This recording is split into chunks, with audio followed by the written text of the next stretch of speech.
Appamada and its programs are supported by your generosity, and your generosity and support makes such a difference. You can find a link for contributions on the website at appamada.org. Thank you.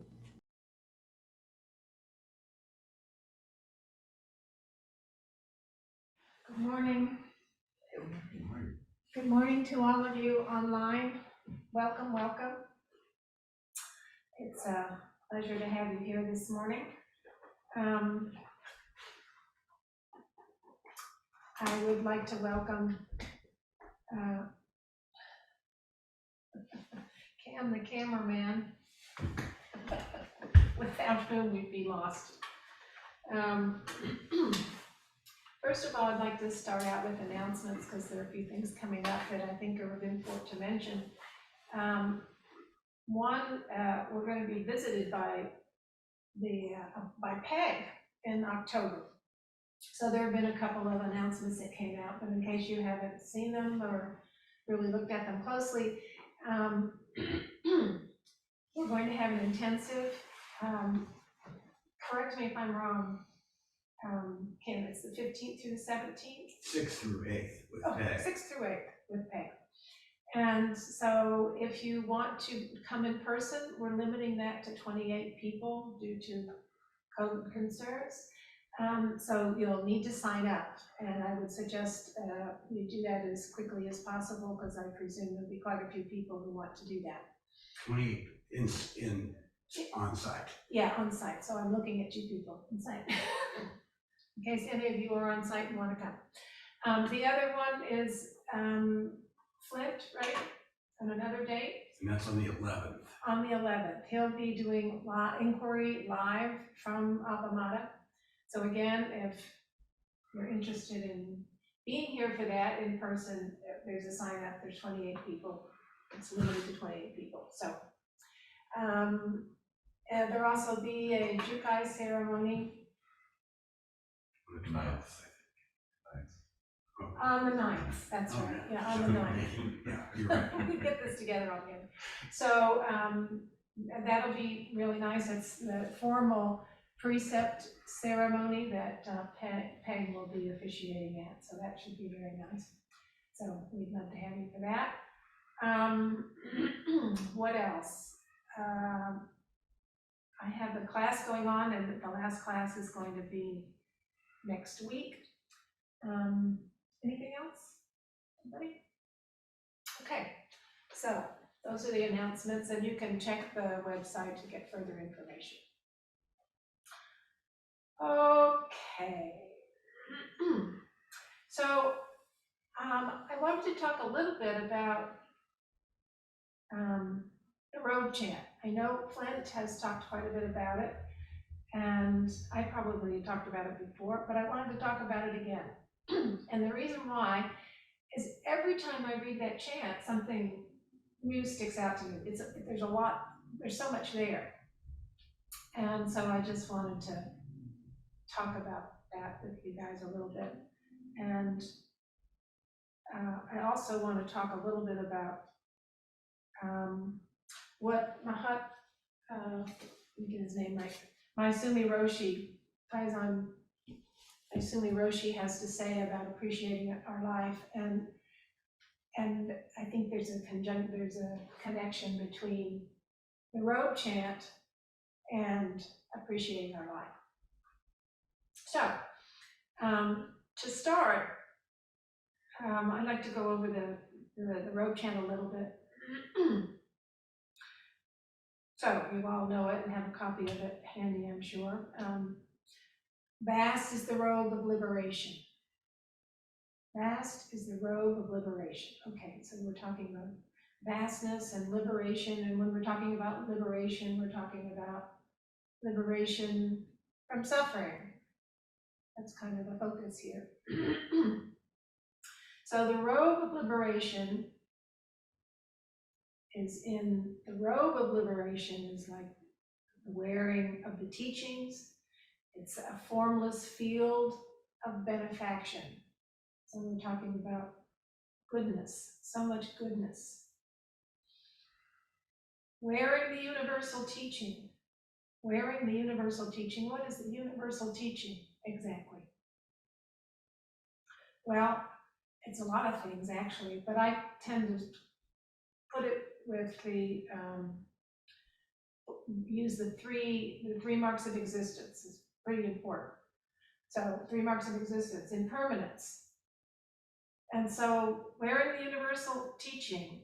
So part of that is realizing that everything changes, and we talk about this all the time.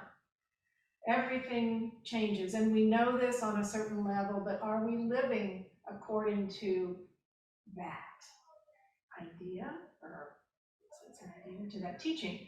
The second thing is no self. So everything's changing. Impermanence is also something that is really, before I finish with impermanence, it's really difficult to wrap your head around it, really. We get a kind of idea about it. Yeah, everything dies. But it's much more complex than that, right? It's everything changing all the time. And you can think about it in terms of our bodies change. Let's see, what is it? Thousands of things change within 1 second. So it's mind-boggling.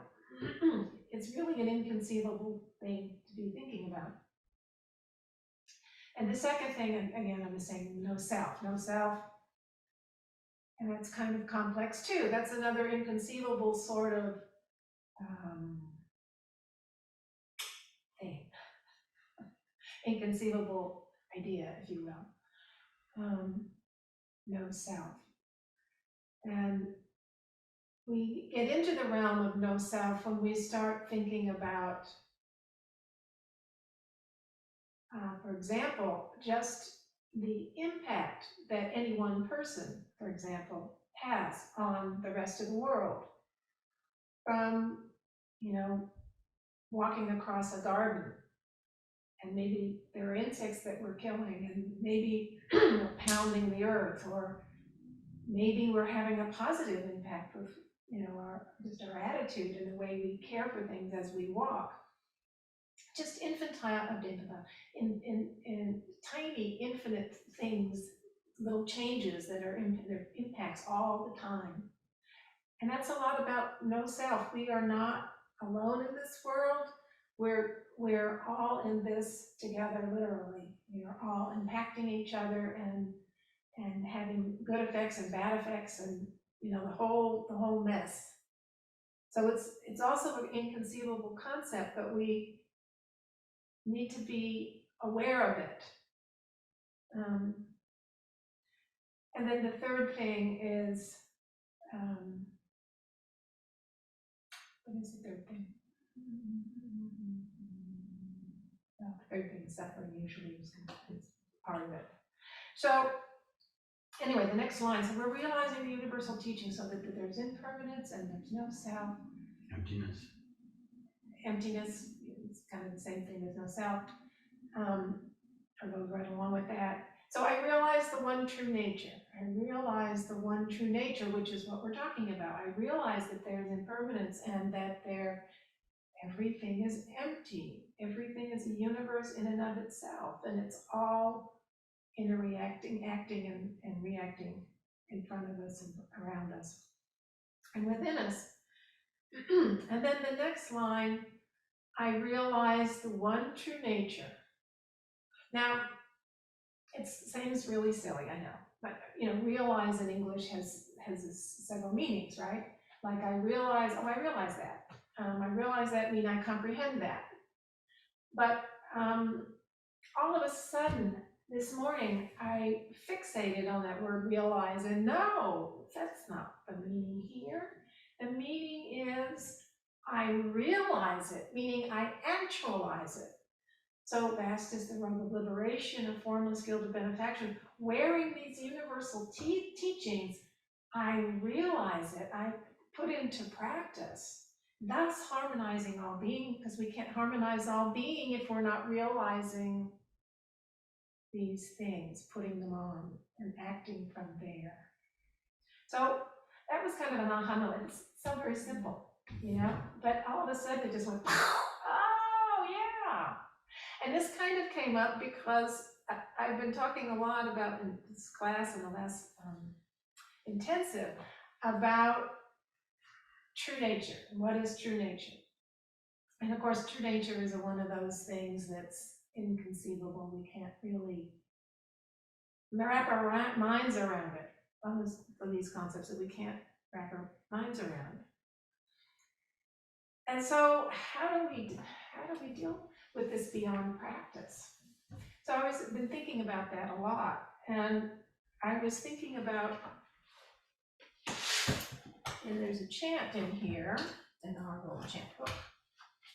On page 20, you don't have to look at it, but page 26, I believe. Yes. So self-fulfilling samadhi, Ji Juyu Samai, and it's by Dogen. And so he's talking about the Dharma and the path of enlightenment. And he says, now all ancestors, I'm just going to read the whole thing because it's so lovely, there's so much in it. Now all ancestors and all Buddhas who uphold Buddha Dharma have made it the true path of enlightenment to sit upright, practicing in the midst of self-fulfilling samadhi. Well, now I get caught immediately. Samadhi, what are we talking about here? What exactly are we talking about? So, so samadhi is actually meditation, and it's a kind of meditation, deep meditation, deep meditation and concentration. Some people look at it as the absorptions and going into the jhanas. So it's this really deep meditation where at some point thoughts go to the background and all of a sudden you're in this peaceful state. And I don't know, being in intensives, if any of you have experienced that, but the thoughts just kind of drop away. And he goes on later on. I'll read this whole thing. Those who attended enlightenment in India and China followed this way. It was done so because teachers and disciples personally transmitted this excellent method as the essence of the teaching. In the authentic tradition of our teaching, it is said that this directly transmitted, straightforward, Buddha Dharma is the unsurpassable of the unsurpassable. Here we go with these more words that are inconceivable. From the first time you meet a master without engaging in incense offering, bowing, chanting Buddha's name, repentance, or reading scriptures, you should just wholeheartedly sit and thus drop away body and mind. So this is very interesting, dropping away body and mind. So you come to this place where we're no longer in our minds. We're beyond mind, and that's what we read about in a lot of the different sutras. So drop away body and mind. So this is the thing that I've been curious about recently. And I've been thinking about it in terms, I've been teaching about this shifting into freedom. And I was trying to relate that to this samadhi. And I realized that it's a completely different practice, obviously. We're not sitting in meditation as such. But actually what we're doing is dropping away body and mind. So we're having awareness come forward and we're seeing beyond the mind. And then he goes on, where was I? When even for a moment you express the Buddha's seal in the three actions by sitting upright in samadhi. The Buddha's seals, this is the impermanence, no self, and the third one is, according to Maisumi Roshi, the third one is peace. I never heard it said that way. But interesting, and he talks specifically about if you come to truly understand impermanence, not just, if you truly come to understand what that's talking about, this is changing right now. And you realize that we as individuals can't even comprehend that. And that we really don't know ourselves, much less anybody else, because we're changing all the time. Everything is changing. And we have this thing, we humans, of attaching onto things, especially the past, right? It formed us so much, and we hold on to that as this is a true story. Or we hold on to our values. But we're being inconsistent with the truth of reality, which is constant change, the thing that we can't hold on to. And we can't flow with it if we're holding on to something. It's like the river is flowing and holding on against the current, so it causes the suffering, of course. And so, and the no self thing, if we can't comprehend that, if this no self is another thing that's totally inconceivable. And what it means, there's no fixed self. There's no fixed self. We think we're pretty solid. We think, so-and-so is pretty predictable, they do the, but is that really true? That's not the true nature of things. Everything changes. And we don't really know ourselves, and we don't know other people fully. So, let me go through this some more. So when even for a moment you express the Buddha's seal in the three actions I presume were body, speech, and mind. By sitting upright in samadhi, the whole phenomenal world becomes the Buddha's seal, and the entire sky turns into enlightenment. Wow! Wow, that's mind-blowing. So that's not our ordinary mind speaking. That's beyond what we can possibly conceive of.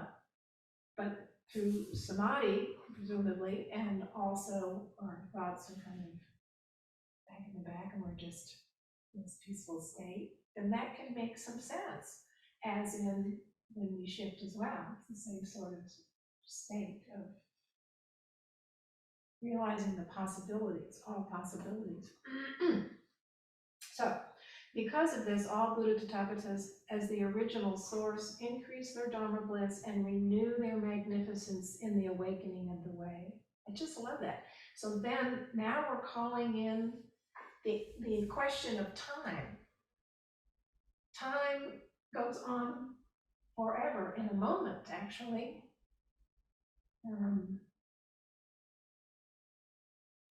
We think of now, and now is here, but actually it's already gone by the time I've even said that.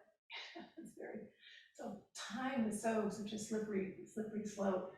And it too can be inconceivable when you're talking in terms of the true nature of things, time and space. It's talked about in Vimalakirti, talks a lot about it in the Mahayana text, in the classic text. There's a lot of that stuff going on in that text, and on first read you may say, this is crazy what they're talking about, but it's actually talking about the experience of the inconceivable at any one particular point in time, and all this stuff that can possibly happen, actually, if we're seeing things truly. Furthermore, all beings in the 10 directions and the 6 realms, including the 3 lower realms, at once obtain pure body and mind, realize the state of great emancipation, and manifest the original face. At this time, all things realize correct awakening. Myriad objects partake of the Buddha body. And sitting upright under the Bodhi tree, you immediately leap beyond the boundary of awakening. At this moment, you turn the unsurpassably great Dharma wheel and expound the profound wisdom, ultimate and unconditioned. There you have it. Because such broad awakening resonates back to you and helps you conceivably you will in Zazen unmistakably drop away body and mind, cutting off the various defiled thoughts from the past and realize essential Buddha Dharma. Thus you will raise up Buddha activity at innumerable practice places of Buddha Tathagatas everywhere, causing everyone to have the opportunity of ongoing Buddhahood. So your impact of sitting is boundless. It's boundless. Cause everyone to have the opportunity of ongoing Buddhahood and vigorously uplifting the ongoing Buddha Dharma. Anyway, it goes on about earth, grass, trees, and walls, and I won't go into all that, but you get the idea of what we're talking about here. So I was thinking about all of this, about true nature and what does that mean, and how do we get an idea of that, how we can drop away body and mind through samadhi. We can do other practices such as the shifting. So what I want to bring back in my Sumi Roshi again, who talks about how we're all the time living our life in our heads. And the life that we think we have is actually not real life. Real life is everything and everyone. Again, boundlessness, emptiness. So we play with this idea in our head. We're constantly playing with it, and this is really not our existence. But it's fine to have our thoughts, and we have this mind and so forth that we use to carry out our days. That's great, but it's important not to confuse the two ways of being, I guess I'd say, or two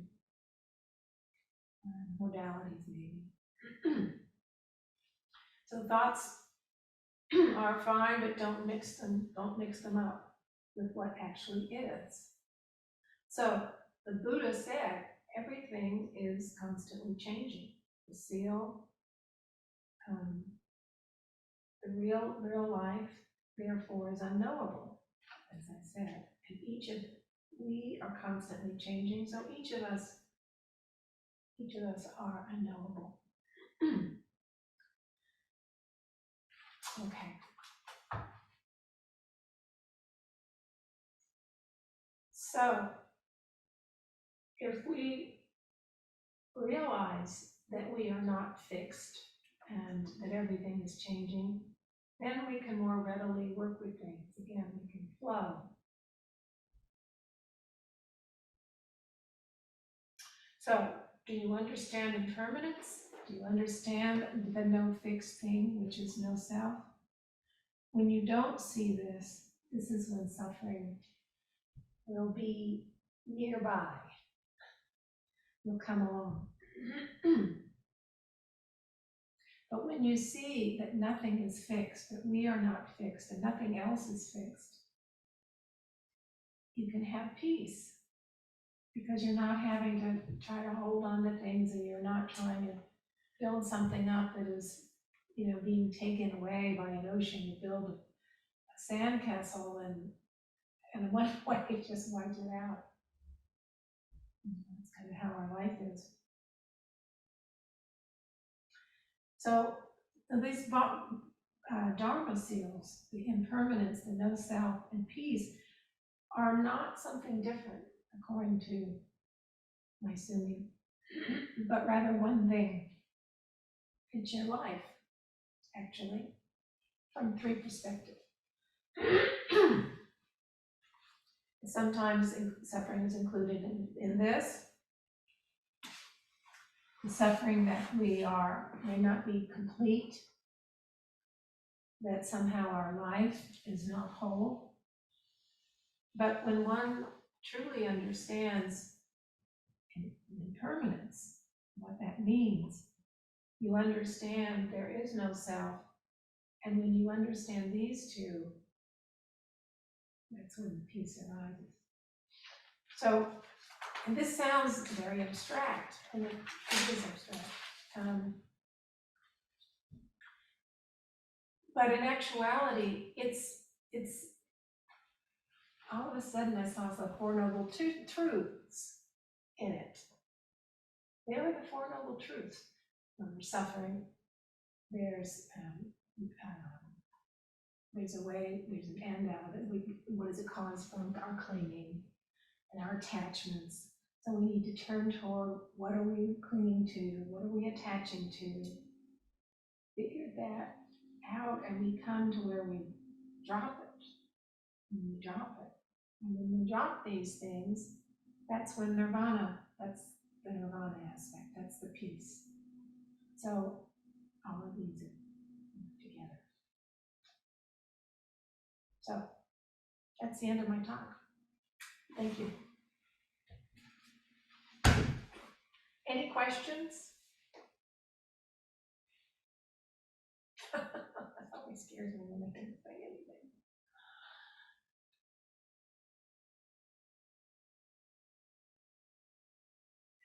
I was struck by drop away body or mind and body, because often when I am thinking about, well, working on dropping away mind, I feel like I go into my body, but yet that's another thing to be dropped away. Mm-hmm. So that just kind of made me pause and wonder, like, what I'm doing. Mm-hmm. Like just shifting my awareness into my body. Mm-hmm. Is like dropping away mind, leaving my ego. That's right. But it's as if I'm not. Well, I still feel embodied, I guess. That's exactly right. And it's through the embodiment, actually, that we experience these things we say are inconceivable. We're picking that up through our body. So yeah. And at some point that drops away. Yeah. John, oh sorry. There is the question of what's left. No self, which was there all along. I'm sorry, what did you say? We have Joan online when you're ready for her. Joan Muir. Oh, hi, Joan. Joan. Do this now. Where am I? Okay. Unmute. Let's see. Unmute something. You're unmuted, Joan. Okay, thank you. Well, I'm dealing with daily life seriously now. My husband has been ill and we're home now together. But my days and nights are spent with the details of how to live. And I don't know how to fit that in with what you're saying. Mm-hmm. Yeah, I think, well, for one thing, when you're in a situation like that, there are a lot of situations like that when we're really concerned about what's going on and have to fixate on that, and it's important to do that. On the other hand, we need to create space. We need to create time when we put that aside. It doesn't have to be a really long time, but we need to put it aside so that we can just be. And why is that? It's because our decisions would be so much better if we had some peace. Does that make sense, Joan? Yeah, I'm also saying that so much of my control is involved with my ego. Yeah. Being in charge, making things work out, even though they're impermanent. How can I make things work out? And that's ego. Yeah. I don't see any other way to do that with responsibility and with whatever knowledge and skill I have. It comes through the ego. Well, no. Yeah, I don't know about that, but yeah, you have to use a certain amount of skill, but there's a way that one can do things, approach things that isn't. You have to make decisions and you have to take care of things. That's absolutely true. But there's a way that you can come to it that is a little bit different, that's not so, it's going to do this, I'm going to do that, that's a little bit more at peace with what is going on. You know what I mean? So if you find some time just to be quiet and sit and find the peace within you. Well, the closest I come to that is when I just let go. When I've given Bill all of my reasons why it should be done a certain way, and then I just back off. There you go. But with that comes the fear that he's going to fall over because he didn't hold on to his walker, you know.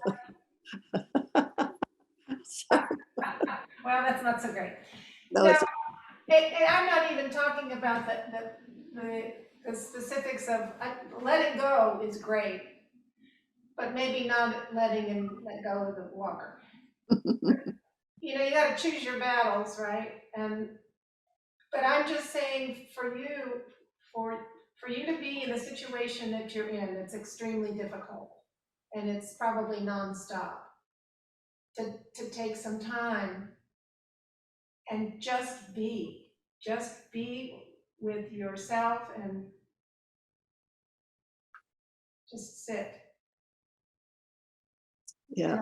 And I, if you can do it for long enough where you let that mind go away for a little bit, I think it'll be a lot easier to deal with the situation. Just it'll be a change in your presence and how that impacts others.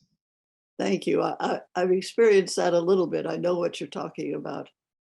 Thank you for that very much. Thank you. Nelda. Oh, I'm unmuted. Good morning. Good morning, everyone. Good morning, Laurie. Well, you've both actually touched on two parts of my three-part coming forward, and that was, I don't know how helpful this is, but I tend to be a bit of a control freak, some of you have noticed.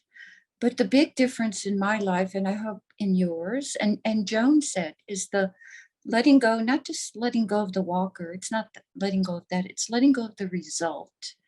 And that's what I know I personally have tried to control so much of my life. And although the hard work and the focus and the intellectual and experiential efforts still go toward making the situation better, that little bit of letting go of the result has made a huge difference. And so that was the first part, and Joan already addressed that. And you did too, Laurie. And you and I talked briefly, I think yesterday, Laurie, about, in different ways, we talked about, gosh, just making space for that one breath. Now, not only in a spiritual practice way, but for in a re-regulating way, getting out of the limbic way. Settling sort of way, which leads me to a question, the actual question I have. And it stems from many different things, but most recently from being again in Buddhist Action Now yesterday and reading more in this wonderful book entitled My Grandmother's Hands about embodied racial and white trauma that comes from racial trauma. And actually, Kim made a comment yesterday about, sounds like we've all been through trauma. It's amazing that we've survived. But here's what the question relates to in terms of our practice, because I want to be helpful to others. And yet I know from my own experience and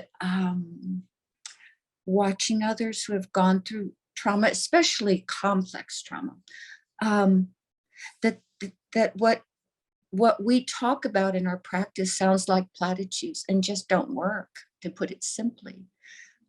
And the reason it just don't work, as we say in Texas, is that trauma is stored in short-term memory, which means that it is constantly triggered. You can rarely get unlimbic.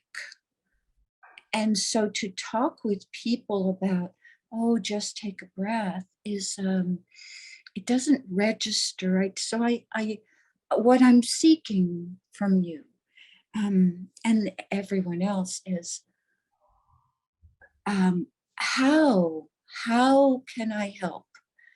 Be helpful in situations where I am noticing or aware of that sort of traumatic triggering, both in myself and another, or even just in another, and approach it from a spiritual practice way when what we speak to is so elevated from that experience, it does not register in that person's body.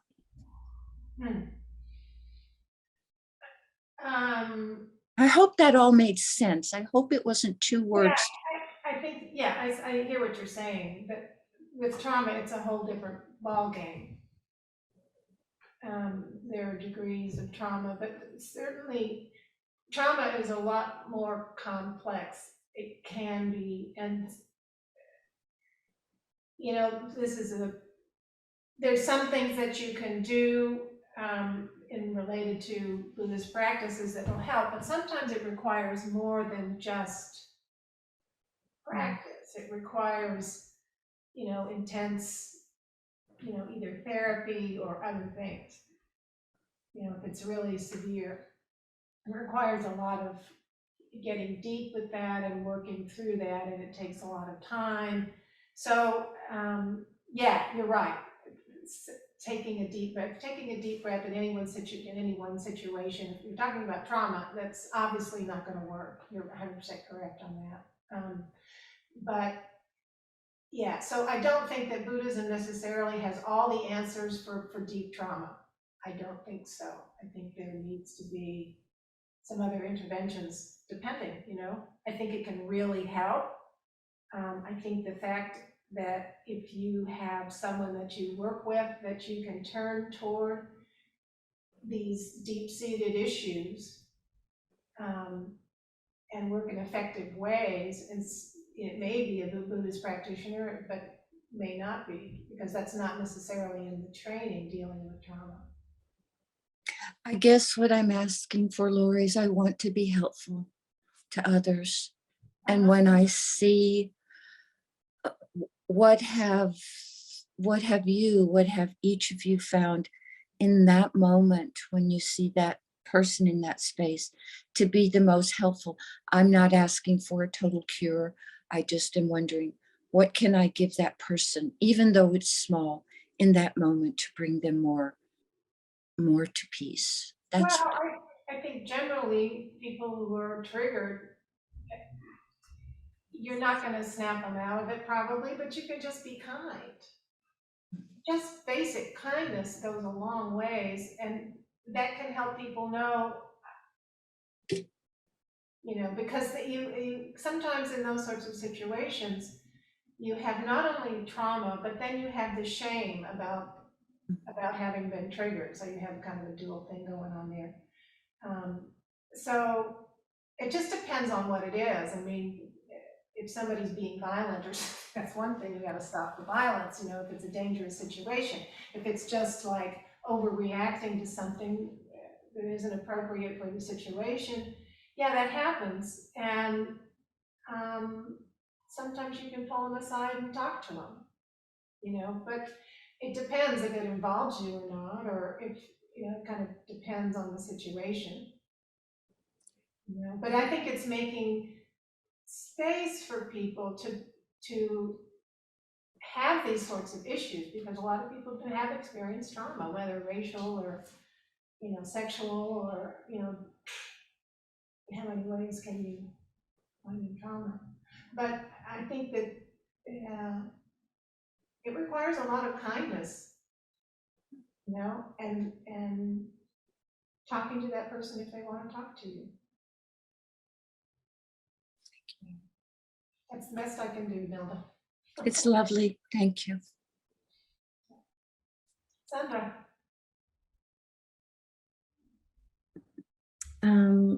Thank you, Laurie, for the Dharma talk.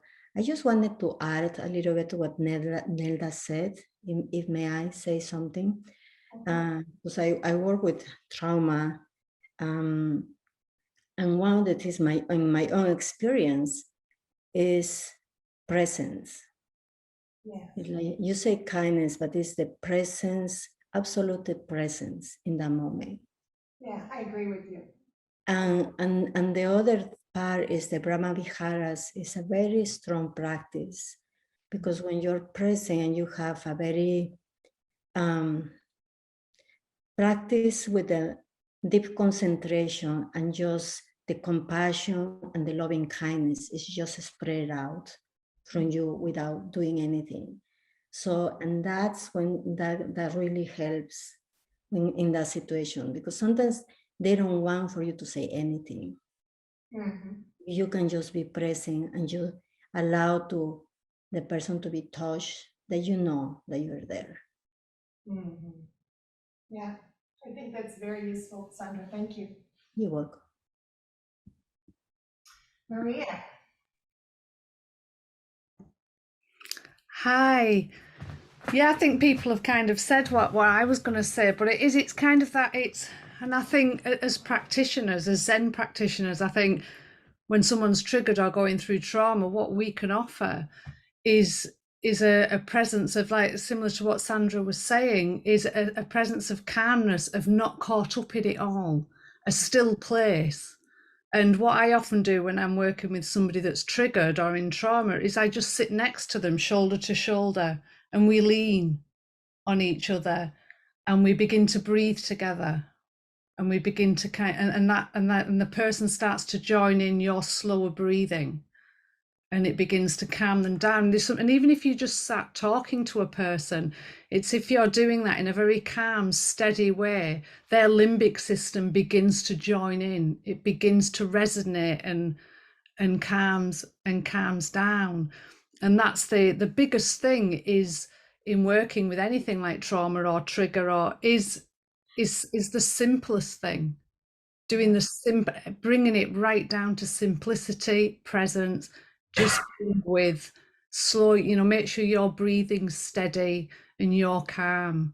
And it's always the simplest thing that works the most, that really helps people to just really settle. And that's, like I said, that's where our practice helps, because when something's chaotic or difficult, and I'm thinking of Joan now, with what she was saying about, I've had experience with my daughter being ill for a long time.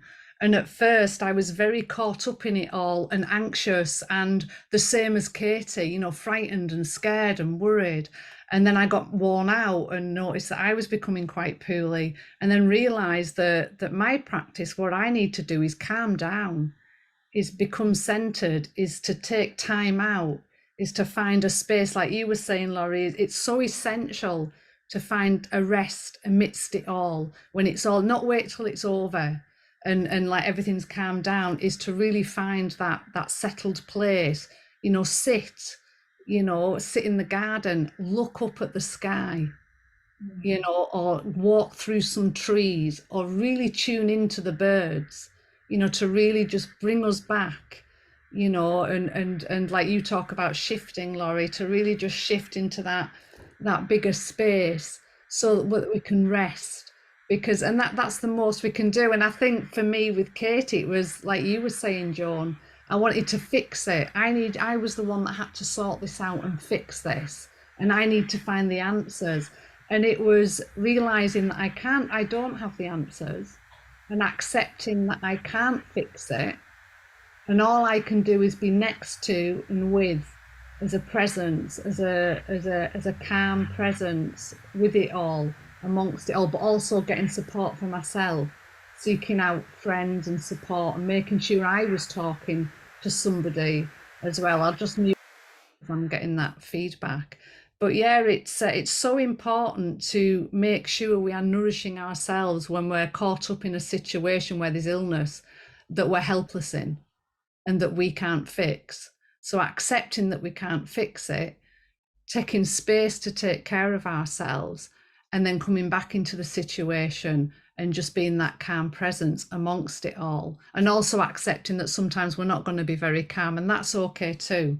We're human beings, and so just being that calmness, offering that, I think, is the biggest gift. It's the biggest thing. Yeah, thank you. Thank you, Maria. Nanda? I want to bring it all back to your talk, and thank you everyone for sharing, because this is exactly what you shared with us, Laurie.